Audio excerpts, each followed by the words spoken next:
Unsupervised machine learning. Next നമ്മൾ നോക്കാൻ പോകുന്നത് ഔട്ട്പുട്ട് കൊടുക്കാതെ, ലേബൽ കൊടുക്കാതെ ഇൻപുട്സ് മാത്രം കൊടുത്തിട്ട് അതിൽ നിന്ന് ഡാറ്റ പാറ്റേൺസ് ഐഡന്റിഫൈ ചെയ്യാം. പ്രെഡിക്റ്റ് ചെയ്യുന്നതിന് അല്ലെങ്കിൽ ഫീച്ചറിനെ എക്സ്ട്രാക്ട് ചെയ്യുന്നതിന് അൺസൂപ്പർവൈസ്ഡ് മെഷീൻ ലേണിംഗ് എന്ന് പറയും. ഇപ്പൊ different type of learning, next type of learning ആണ് അൺസൂപ്പർവൈസ്ഡ് മെഷീൻ ലേണിംഗ് എന്ന് പറയുന്നത്. അൺസൂപ്പർവൈസ്ഡ് മെഷീൻ ലേണിംഗ് ഒരു ടൈപ്പ് ഓഫ് മെഷീൻ ലേണിംഗ് ആണ്. അവിടെ അൽഗോരിതം ലേൺ ചെയ്യുന്നത് അൺലേബിൾഡ് ഡാറ്റയിൽ നിന്നാണ്. മോഡൽ എന്താണ് ഇവിടെ ട്രൈ ചെയ്യുന്നത് വെച്ചാൽ patterns, relationships, structure in the data. ഡാറ്റയിലെ സ്ട്രക്ചേഴ്സ്, റിലേഷൻഷിപ്പ്, കോംപ്ലക്സ് പാറ്റേൺസ് ഇതെല്ലാം ഡാറ്റയിൽ നിന്നും ഐഡന്റിഫൈ ചെയ്യും. ബട്ട് അതിനൊരു പ്രീഡിഫൈൻഡ് ആയിട്ടൊരു ലേബൽസോ ഔട്ട്കംസോ നമ്മൾ പാസ് ചെയ്യുന്നില്ല ഡാറ്റയിൽ. അപ്പൊ അതില്ലാതെയാണ് ഇത് പാറ്റേൺസും റിലേഷൻഷിപ്പ് എല്ലാം കണ്ടുപിടിക്കുന്നത് അൺസൂപ്പർവൈസ്ഡ് മെഷീൻ ലേണിംഗ്. ഓക്കെ, അപ്പൊ അതിന് വേണ്ടിയിട്ട് യൂസ് ചെയ്യുന്ന രണ്ട് അൽഗോരിതംസ് ആണ് ക്ലസ്റ്ററിംഗ് അൽഗോരിതവും ഡയമെൻഷനാലിറ്റി റിഡക്ഷൻ അൽഗോരിതംസും. ഇപ്പോൾ ക്ലസ്റ്ററിംഗ് അൽഗോരിതത്തിൽ വരുന്നതാണ് കെ മീൻസ് ക്ലസ്റ്ററിംഗും ഹൈറാർച്ചിക്കൽ ക്ലസ്റ്ററിംഗും. Two types of clustering algorithms. Okay, ഇനി ഡയമെൻഷനാലിറ്റി റിഡക്ഷൻ അൽഗോരിതത്തിൽ വരുന്നതാണ് PCA അഥവാ പ്രിൻസിപ്പൽ കമ്പോണന്റ് അനാലിസിസ്. ഒരു ഡയമെൻഷനാലിറ്റി റിഡക്ഷൻ അൽഗോരിതം ആണ് PCA എന്ന് പറയുന്നത്. ഇനി അൺസൂപ്പർവൈസ്ഡ് മെഷീൻ ലേണിംഗിൽ ക്ലസ്റ്റർ അനാലിസിസ് എന്ന് വെച്ചാൽ അതൊരു മെഷീൻ ലേണിംഗ് ടെക്നിക്കാണ്. ഇത് അൺലേബിൾഡ് ഡാറ്റ സെറ്റിനെ ഗ്രൂപ്പ് ചെയ്യുന്നു.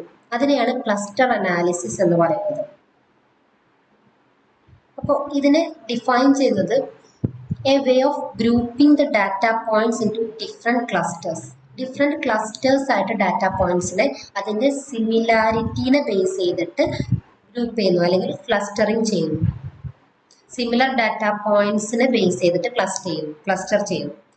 ഫോർ എക്സാമ്പിൾ, ഇപ്പോൾ നമ്മൾ ലൈബ്രറീസിൽ നമുക്ക് ബുക്സ് ഗ്രൂപ്പ് ചെയ്യണം. ഇപ്പൊ നമ്മൾ ഓതറിന്റെ ബേസിസിലോ അല്ലെങ്കിൽ ആ ഒരു ബുക്കിന്റെ ടൈപ്പ്, ആ ഒരു ബുക്ക് ഏത് രീതിയിലുള്ള ബുക്കാണ്, ഏത് ഇമോഷനിലുള്ള ഒരു ബുക്കാണ്, അല്ലെങ്കിൽ അതിന്റെ സബ്ജക്റ്റ് ഏതാണ്, അതിനെ ബേസ് ചെയ്തിട്ട് നമുക്ക് ഗ്രൂപ്പ് ചെയ്യാം. അങ്ങനെ പല രീതിയിൽ നമുക്ക് ഗ്രൂപ്പ് ചെയ്യാം അല്ലേ. അപ്പൊ അതുപോലെ ചെയ്യുന്നതിനെയാണ് നമ്മൾ അൺസൂപ്പർവൈസ്ഡ് മെഷീൻ ലേണിംഗ് എന്ന് പറയുന്നത്. ഓക്കെ, ഇവിടെ ക്ലസ്റ്ററിംഗ് ആണ് നമ്മൾ ചെയ്യുന്നത്.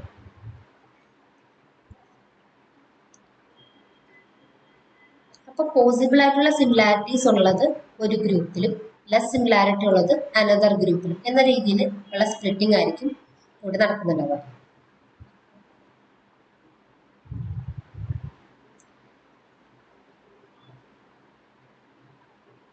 ഓക്കെ, അപ്പോൾ സിമിലർ പാറ്റേൺസ് എങ്ങനെയായിരിക്കും നമ്മൾ ഡാറ്റ സെറ്റിൽ നിന്ന്, അൺലേബിൾ ഡാറ്റ സെറ്റിൽ നിന്ന് പഠിക്കാന്ന് വെച്ചാൽ, ഫോർ എക്സാമ്പിൾ ഷേപ്പ്, സൈസ് അനുസരിച്ച്, അല്ലെങ്കിൽ കളറിന്റെ ബേസിസ്, ബിഹേവിയറിന്റെ ബേസിസ്, അങ്ങനെ പല ബേസിസിൽ നമുക്ക് ഡിവൈഡ് ചെയ്യാം അല്ലേ.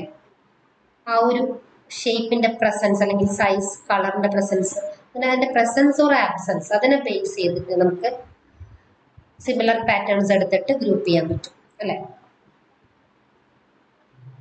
അപ്പൊ ഒരു സൂപ്പർവിഷൻ ഇവിടെ നമ്മൾ പ്രൊവൈഡ് ചെയ്യുന്നില്ല. നമ്മൾ സൂപ്പർവൈസ്ഡ് മെഷീൻ ലേണിംഗ് അൽഗോരിതത്തിൽ നമ്മൾ ഔട്ട്പുട്ടും കൂടി പാസ് ചെയ്തിരുന്നു.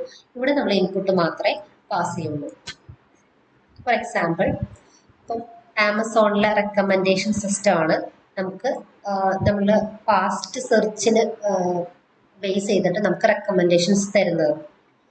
അപ്പൊ ആ റെക്കമെൻഡേഷൻ സിസ്റ്റം, പിന്നെ നെറ്റ്ഫ്ലിക്സിൽ നമുക്ക് മൂവീസ് റെക്കമെൻഡ് ചെയ്യുന്നത് ഒക്കെ ക്ലസ്റ്ററിങ്ങിനെ ബേസ് ചെയ്തിട്ടാണ്. ഓക്കെ, അപ്പോൾ ഫോർ എക്സാമ്പിൾ നമുക്കൊരു റോ ഡാറ്റയുണ്ട്, മൾട്ടിപ്പിൾ ഫ്രൂട്ട്സ് ഉണ്ട്. നമ്മൾ ഈ ഒരു ക്ലസ്റ്ററിങ് അൽഗോരിതം അപ്ലൈ ചെയ്യുവാണെങ്കിൽ ഇങ്ങനെ ആപ്പിൾ ഒരു ക്ലസ്റ്ററിൽ അതിൻ്റെ കളറിൻ്റെ ബേസിസിലോ അല്ലെങ്കിൽ അതിൻ്റെ ഷേപ്പിൻ്റെ ബേസിസിലോ ഏതെങ്കിലും ഒരു ബേസിസിലായിരിക്കാം നമ്മളിത് ക്ലസ്റ്ററിങ് ചെയ്യുന്നുണ്ടായിരിക്കാം. അപ്പോൾ ആപ്പിള്, ഈ ഒരു ഫ്രൂട്ട്, പിന്നെ ഈ ഒരു ഫ്രൂട്ട്, ഇങ്ങനെ 3 ഫ്രൂട്ടിനെയും സെപ്പറേറ്റ് ക്ലസ്റ്ററിങ് ചെയ്തേക്കാം. ഒന്നല്ലെങ്കിൽ കളർ ബേസിസിലായിരിക്കാം സെപ്പറേറ്റ് ചെയ്തിരിക്കുന്നത്, അല്ലെങ്കിൽ ഷേപ്പിന്റെ ബേസിസിലായിരിക്കാം.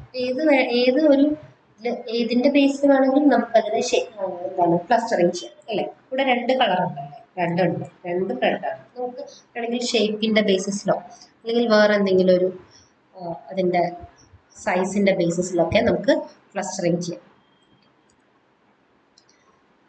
നെക്സ്റ്റ് വൺ നമുക്ക്